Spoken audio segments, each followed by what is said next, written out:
भारत एक ऐसी धरती जहां हजारों साल पहले दुनिया की सबसे पुरानी और सबसे अमीर सभ्यताओं में से एक ने जन्म लिया था। जानते हैं, ये वो जमीन है जहां ज्ञान, विज्ञान, धर्म और संस्कृति की जड़ें इतनी गहरी हैं कि उन्होंने दुनिया को देखने का एक बिल्कुल ही अलग नजरिया दिया। ये महज एक देश नहीं है, बल्कि एक जीता जागता इतिहास है, जिसकी कहानियां आज भी हमें कुछ न कुछ सिखाती हैं। तो चलिए, आज हम सब मिलकर प्राचीन भारत के इसी शानदार सफर पर निकलते हैं। हमारी कहानी की शुरुआत होती है सिंधु घाटी सभ्यता से। जरा सोचिए, एक ऐसा वक्त जब दुनिया के कई हिस्सों में शहरी जिंदगी का कोई अता पता तक नहीं था, तब यहाँ एक बहुत ही विकसित सभ्यता फल फूल रही थी। ये बात है लगभग 2500 ईसा पूर्व की। सिंधु नदी के किनारे एक बहुत बड़ी शहरी सभ्यता उभरी। इसके दो सबसे जाने माने शहर थे, हड़प्पा और मोहनजोदड़ो। ये उस जमाने के, आप कह सकते हैं, सुपर सिटीज थे। इन शहरों की प्लानिंग तो आज के इंजीनियरों को भी सोचने पर मजबूर कर देती है। बिल्कुल सीधी सीधी सड़कें, पक्की ईंटों से बने हुए घर, और कमाल की बात तो ये है कि उस दौर में भी इनके पास एक बेहतरीन ड्रेनेज सिस्टम था।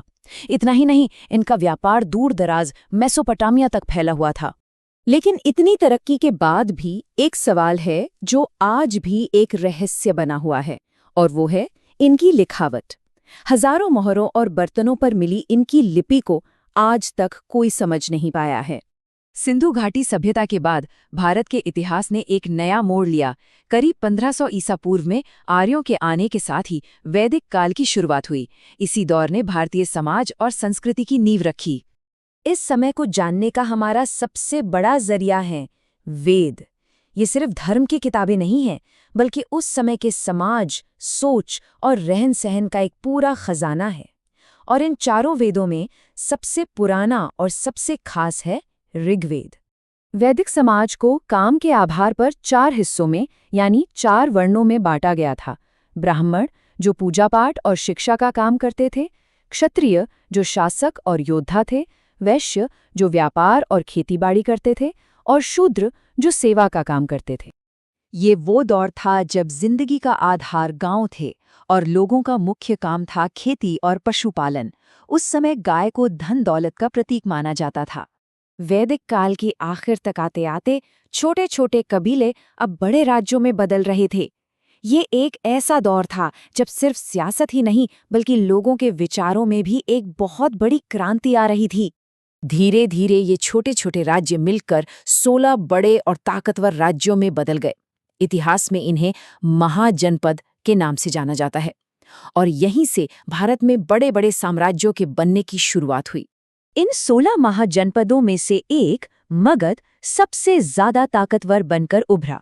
इसकी वजह एक तो गंगा किनारे की उपजाऊ जमीन, और दूसरा लोहे के बड़े बड़े भंडार और हाथियों वाली एक जबरदस्त सेना। इसी सियासी उथल-पुथल के बीच 2 महान चिंतकों ने समाज को एक नई राह दिखाई।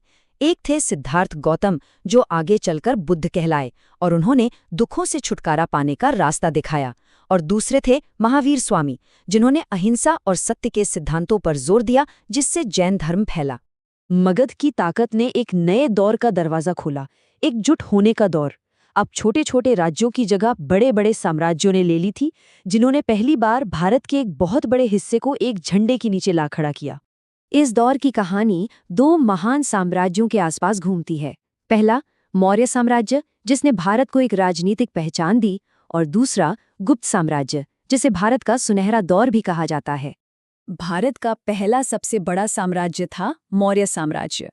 इसकी नींव रखी थी एक आम नौजवान, चंद्रगुप्त मौर्य ने, और उनके पीछे जो दिमाग था वो थे उनके महान गुरु और रणनीतिकार चाणक्य। इसी वंश के सबसे महान शासक हुए सम्राट अशोक। लेकिन कलिंग की लड़ाई में हुए खून खराबे ने उनका दिल पूरी तरह बदल दिया। उन्होंने हमेशा के लिए लड़ाई झगड़ा छोड़ दिया और शांति फैलाने के लिए बौद्ध धर्म अपना लिया। मौर्य साम्राज्य के कुछ सदियों बाद गुप्त साम्राज्य का उदय हुआ। इस दौर को भारतीय इतिहास का स्वर्ण युग या गोल्डन एज कहा जाता है, क्योंकि इस समय शांति, खुशहाली और नई नई खोजें अपने चरम पर थीं। ये वो वक्त था जब कालिदास जैसे कवियों ने शानदार रचनाएं लिखीं, अजंता की गुफाओं में कमाल की चित्रकारी की गई, और हाँ, साइंस और मैथ्स में तो जबरदस्त तरक्की हुई। और इसी युग ने दुनिया को एक ऐसा तोहफा दिया जिसके बिना आज का विज्ञान, टेक्नोलॉजी और कंप्यूटर कुछ भी मुमकिन नहीं होता। और वो तोहफा था शून्य, यानी जीरो का सिद्धांत। ये सिर्फ एक नंबर नहीं था, बल्कि एक क्रांतिकारी सोच थी जिसे महान गणितज्ञ आर्यभट्ट ने दुनिया के सामने रखा। तो हजारों सालों के इस लंबे सफर से हम क्या सीखते हैं? भारत की ये विरासत हमें आखिर क्या सिखाती है? प्राचीन भारत सिर्फ हमारा बीता हुआ कल नहीं है, ये हमारी पहचान का एक बहुत जरूरी हिस्सा है। ये हमें सिखाता है कि ज्ञान की खोज, कला का सम्मान और अलग अलग विचारों को साथ लेकर चलने की ताकत ही एक महान सभ्यता बनाती है। और सबसे बड़ा सवाल ये है कि हम आज अपनी दुनिया की मुश्किलों के बीच इस महान प्राचीन विरासत से क्या सीख सकते हैं।